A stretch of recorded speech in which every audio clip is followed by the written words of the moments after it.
अभी 2 दिन पहले जो घटना हुई जिसे डिजिटल अरेस्ट बोला जाता है, आगरा की एक महिला जो कि लगभग रिटायरिंग एज की थी, सामान्य महिला, मध्यम वर्गीय परिवार की, जो कि बाय प्रोफेशन टीचर थी, उनकी एक बहुत दुखद मृत्यु हो गई और जिसकी वजह थी एक कॉल, एक व्हाट्सएप कॉल। ये विषय मेरे सब्जेक्ट से बिल्कुल जुदा था, लेकिन मेरी प्रोफेशनल लाइफ में, मेरी पर्सनल लाइफ में बहुत सारे मित्रों ने, बहुत सारे मेरे कलीग्स ने ऐसे कॉल रिसीव किए हैं। डेली मैं भी कम से कम 20 कॉल, ऐसे spam call, fraud call, different kind of जिनमें फ्रॉड इन्वॉल्व हो सकता है, परेशान करने वाले, including promotional spam call, daily हर रूटीन का हमारा हिस्सा बन चुके हैं। लेकिन इस घटना को मैं इसलिए उठाना चाहता था क्योंकि बहुत सारे दोस्तों ने मुझसे ये प्रश्न पूछे हैं टाइम टू टाइम कि यार ये कॉल आया है बॉस, बताओ हमें क्या डिसीजन लेना चाहिए। उनको लगता है कि भैया ये एक थोड़ा सा आईटी में प्रोफिशिएंट बंदा है और ये जानता है, अपडेटेड रहता है टेक्नोलॉजी से, और थोड़ा सा हमें विवेकशील आंसर दे देगा। मुद्दा विशेष इसलिए है कि ये किसी के साथ भी हो सकता है, खासतौर से उन लोगों के साथ जिनको आईटी के बारे में कम समझ है, जो कम समझते हैं कि इन चीज़ों का महत्व क्या है। तो इस विषय पे मैं बहुत मूलभूत सिद्धांत बताऊंगा, इसमें कोई टेक्नोलॉजिकल चीज़ें या आईटी रिलेटेड अपडेट्स नहीं बताना चाहता। मेरा फोकस हमेशा बेसिक चीज़ों पे रहता है। टेक्नोलॉजी कितनी भी आगे बढ़ जाए यार, एआई आ जाए, चारों तरफ मैकेनिज्म लग जाए, चारों तरफ रोबोटिक्स आ जाए, सब कुछ आ जाए, अल्टीमेटली टॉप में आपकी बुद्धि रहने वाली, क्योंकि ये सब कुछ मानव बुद्धि द्वारा जनित है। जैसे जैसे इन चीज़ों का आविष्कार होगा, टेक्नोलॉजी अपग्रेड करेगी, मानव की बुद्धि भी अपने विवेक से और ज़्यादा परिष्कृतता में पहुंचेगी, और ज़्यादा शुद्धिकरण में पहुंचेगी, बशर्ते ये कि आप अपनी बुद्धि पे थोड़ा सा जोर दें, अपना आत्म अवलोकन करते रहें और अपना आंतरिक विकास निरंतर जारी रखें। तो आप में वो क्षमता आ जाएगी कि आप ऐसी सारी टटपुंजिया चीज़ें लगेंगी आपके सामने, आपको ये सारी जो क्रियाकलाप हैं वो आपको लगेंगे कि यार ये तो बच्चों वाले खेल हैं। होता ये है जो कि हमारे पूर्वजों ने बताया, back to basics, again back to basics. एक पुरानी कथा है कि किसी ने कहा दूसरे से कि भाई देख, तेरा कान जो है ना कौवा काट के ले गया, तो पूरी भीड़ जो है ना वो कौवे के पीछे भागने लगती है। अरे कहाँ गया वो कौवा, कहाँ गया वो कौवा जिसने कान काटा।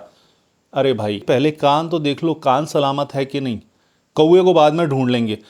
तो यही थ्योरी लगती है, यही बेसिक सिंपल थ्योरी है भाई, गांव की कहावत है। लेकिन हम इतने मॉडर्न विचारधारा में और इतनी टेक्नोलॉजी में इतना उसको कॉम्प्लेक्स कर देते हैं चीज़ों को कि भाई हमको बहुत छोटे छोटे सॉल्यूशंस ना अगर कोई बताता है तो हमें लगता है कि यार ये क्या बाप दादाओं के आदम के ज़माने की बातें कर रहे हैं भैया, ये क्या मतलब पुरानी दकियानूसी बातें। अगर तप की बात करो, ज्ञान की बात करो, तो लोग कहते हैं नहीं यार कुछ फ्लैशी सा वर्ड बोलो ना यार, manifestation, this is the fashion, this is the trend, law of attraction. कितना कूल लगता है ना भाई सुनने में। अगर मैं कह दूं कि भैया थोड़ा सा आकर्षण अपने आप सृष्टि जनित करेगी आपके प्रति, अगर आप वो क्षमता विकसित कर लेंगे, तो बहुत ही बुरा सा लगता है, टाइप का लगता है यार, बहुत लो क्लास साउंड करता है। खैर आएंगे, लोग बाग आएंगे, इस पे ही आएंगे, क्योंकि भैया मूलभूत आधार यही है चीज़ों का। आप माने चाहे ना माने, ये आपको बार बार आपके सामने आके बताएगा कि यही सत्य है। सत्य अपना स्वरूप कभी चेंज नहीं करता, मूलभूत सिद्धांत वहीं के वहीं खड़े रहते हैं। चाहे टेक्नोलॉजी आसमान तक पहुंच जाए, सितारों पे आप घर बनाना शुरू कर दें, ग्रहों पे रहना शुरू कर दें, उसके बावजूद बेसिक्स, आधारभूत सत्य इस जीवन के वही रहेंगे मानव के लिए जो युगों पहले हमें बताए गए थे। तो जब भी ऐसे स्पैम कॉल आएं, आपको पैनिक नहीं होना है, या कोई भी क्रॉनिक स्कैमर्स आपके पीछे पड़ जाएं फ़ोन से, इंटरनेट के अलग अलग माध्यम से, आपको पैनिक नहीं होना है। क्योंकि मेरे मित्र के साथ भी यही हुआ था, कलीग के साथ। उसको फ़ोन आया, उसका बच्चा जो है एक आरईसी रीजनल इंजीनियरिंग कॉलेज में फर्स्ट ईयर का छात्र है, एग्जैक्टली जो आगरा में उस महिला के साथ हुआ, कि एग्जैक्टली वही मोड ऑफ ऑपरेंटिस कि भैया आपके बेटे को हमने रंगे हाथों पकड़ा है, एक इलीगल काम में, होटल से उसे बरामद किया है, अभी तक एफआईआर नहीं लिखी गई है, तो बताइए क्या करना है। नहीं तो हम दोबारा कॉल करेंगे, इतने पैसे की जुगाड़ करें तो हम एफआईआर नहीं लिखेंगे।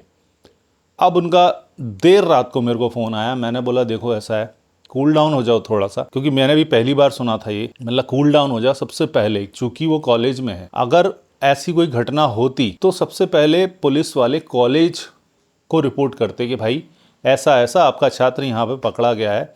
आपका फ़ोन नंबर उनको बेटा नहीं बताता जब तक कि कुछ नहीं हो जाता। खैर एनीवे, तो उन्होंने बेटे को फ़ोन लगाया और इंसिडेंटली जब आप पैनिक में लगाते हैं फ़ोन्स और ऐसा मिसफॉर्चून हो जाता है कि लोग बाग फ़ोन नहीं उठाते उस टाइम पे, तो वो पेन और बढ़ जाता है और क्रॉनिक हो जाता है और मेंटल टेंशन बढ़ती जाती है लोगों की। मैंने कहा भैया पैनिक मत हो, आप एक काम करो, कॉलेज में फ़ोन लगाओ। कॉलेज में फ़ोन लगाया, पता चला कि भाई कॉलेज से भी कनेक्शन नहीं हो पा रहा है किसी तरीके से। मैंने कहा देखो भाई आप ऐसा करो, सुबह तक कम से कम अपन इंतज़ार करते हैं। अर्ली मॉर्निंग ही कॉलेज के वार्डन का फ़ोन आ गया कि नहीं भैया वो तो अपने रूम में सो रहा है, लेट आया था, पढ़ता रहा, इसीलिए उसे बहुत लेट नींद आई है, अभी भी सो रहा है, मैंने उसे जगा दिया है। बात ख़त्म। उसी टाइम पे वो और ज़्यादा पैनिक हो जाते, अकेले अपने दिमाग में रखते कि नहीं नहीं यार वो तो गलत काम में फंस गया, अब ये होगा वो होगा।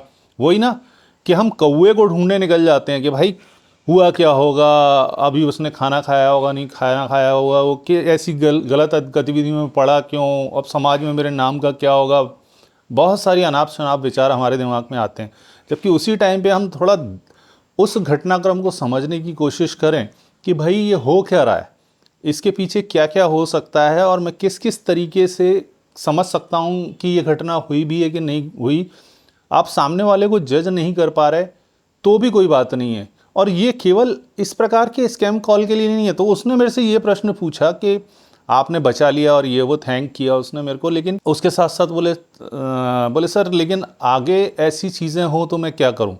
मतलब देखो भाई ऐसा है सिंपल सा, ये लोग तो रूप बदल के आएंगे, अभी इस तरीके से आए हैं, ये कल लुटेरे दूसरी तरीके से आपको परेशान करेंगे, कोई नया तरीका खोज के लाएंगे जिस तरीके से वो पैसे कमा सकें, लूट सकें, लोगों को उल्लू बना सकें। तो उसका कोई तरीका नहीं है, कोई स्टैंडर्ड एसओपी नहीं बना सकते आप, कोई प्रोसीजर ऐसा नहीं फ्रीज कर सकते कि ये कर लेना चाहिए जब ऐसी घटना हो, क्योंकि वो चेंज होंगे। केवल उसका एक ही मात्र तरीका है कि अपनी बुद्धि और विवेक और अपनी सोचने की क्षमता पे थोड़ा सा बल दें, अपने आत्मविकास पे बल दें, जिससे आपको चीज़ें ज़्यादा ट्रांसपेरेंसी के साथ समझ में आएंगी और समग्रता में आप घटनाक्रम को देखेंगे, बजाय कि आप घोड़े की तरह अपने ब्लाइंड्स लगा के और उस चीज़ को केवल उतना ही उतना देख रहे हैं। जब आपका देखने का क्षेत्रफल बड़ा होगा, दृष्टिकोण बड़ा होगा, तो आपको हर परिप्रेक्ष्य में चीज़ें समझ में आएंगी और आप बेहतर निर्णय लेने की स्थिति में होंगे। अब किसी भी तरीके से आपको अगर परेशान करने का कोई प्रयास करता है तो अल्टीमेटली आपके पास जो सबसे बड़ा हथियार है, औजार है, वो एक ही है, वो है आपकी बुद्धि, आपकी निर्णय लेने की क्षमता, आपका विवेक, आपकी दक्षता, आपके सोचने की क्षमताएं। जब तक इनको एकाग्रचित्त नहीं करेंगे आप, मन को थोड़ा सा कंट्रोल नहीं करेंगे आप, तो आप बेहतर तरीके से चीज़ों को ना तो देख पाएंगे, ना तो उनके विषय में कोई एप्रोप्रिएट डिसीजन ले पाएंगे। सिंपल मेथड है, बैक टू बेसिक्स जाइए, अपने आप को बेहतर कीजिए, तो आप दूसरे आपके सामने और उनकी जो कुटिलता है आपके सामने बहुत बौनी नज़र आएगी और एक सेकंड में आप भांप लेंगे कि भाई ये कुछ पंगा है, दाल में काला है। हमेशा एक ही चीज़ पे काम कीजिए, जो है आपका आंतरिक विकास, उसको बेहतर बनाइए। भले ही टेक्नोलॉजी कितनी भी आगे बढ़ती चली जाए, आपका हाथ पकड़ने वाला कोई नहीं है। ज़रूरी नहीं है कि आपको चीज़ों के बारे में मालूम हो, मोबाइल के बारे में मालूम हो, आईटी के बारे में मालूम हो, हर एक नई टेक्नोलॉजी के से आप अपग्रेड रहें। भाई उम्र बढ़ती है, लोगों को नहीं मालूम होता कि नई चीज़ें क्या आ रही हैं। हमारी पुरानी जनरेशन जिस टेक्नोलॉजी के साथ जी, हम उससे ऊपर वाली टेक्नोलॉजी के साथ जिए, और हमारे बाद की जो जनरेशन आई है, जेनजीज जो आए हैं, वो और ज़्यादा अपग्रेडेड टेक्नोलॉजी के साथ पैदा हुए हैं। हमने कॉलेज में मोबाइल को देखा था, वो पैदा होते से ही मोबाइल को देख रहे हैं, तो भाई अंतर आएगा। लेकिन एक्सपीरियंस जो है ना, वो समय काटने के बाद ही मिलता है। दुनिया में हर एक चीज़ चमत्कारिक रूप से आपको मिल सकती है अगर भाग्य आपका प्रगाढ़ है, लेकिन अनुभव एकमात्र ऐसी चीज़ है जो आपको नहीं मिल सकती, उसके लिए आपको समय काटना पड़ेगा। चलिए, अनुभव को बढ़ाइए, अपने विवेक को बढ़ाइए, अपना आत्म साक्षात्कार कीजिए, जिससे आपका आंतरिक विकास हो, निर्णय लेने की क्षमताएं आपकी और बेहतर हों।